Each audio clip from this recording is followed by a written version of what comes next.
একটা মানুষ কতটা মোটা হলে বাথটবে স্নান করতে গিয়ে আটকে পড়তে পারে? এমনও ঘটনার সাক্ষী আছে এক আমেরিকান। ইনি শুধুই একজন সাধারণ মানুষ নয়, আমেরিকার 27তম প্রেসিডেন্ট ছিলেন। ওজন ছিল প্রায় 154 কেজির মতন। 1909 সাল থেকে 1913 সাল পর্যন্ত প্রেসিডেন্টের দায়িত্ব পালন করেন। আমেরিকার প্রধান বিচারপতি পদেও ছিলেন। হোয়াইট হাউস, যা আমেরিকার প্রেসিডেন্টের বাসস্থান। সালটা 1910। একদিন প্রেসিডেন্ট উইলিয়াম হাওয়ার্ড ট্যাফট, যিনি স্নান করতে গিয়ে বাথটবে আটকে পড়েন। তার নিজের শরীরের ওজন এতটাই বেশি ছিল যে তাকে বার করতে 6 জনের মতো স্টাফের দরকার পড়েছিল।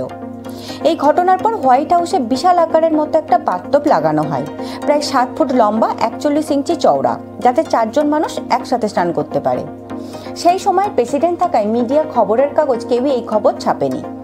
বেশ কিছু বইতে এই ঘটনার উল্লেখ পাওয়া যায়, তবে নতুন বাথটব লাগানোর খবর ছাপানো হয়েছিল। ঠিকই তো, প্রেসিডেন্ট ওজনের কারণে বাথটবে আটকে পড়েছিলেন। এই ঘটনা কি করেই বা পাবলিকলি প্রকাশ করবে?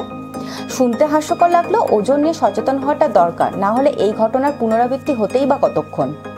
অজানা তথ্য পেতে স্ট্যাগারিং ফ্যাক্ট চ্যানেলকে সাবস্ক্রাইব করুন।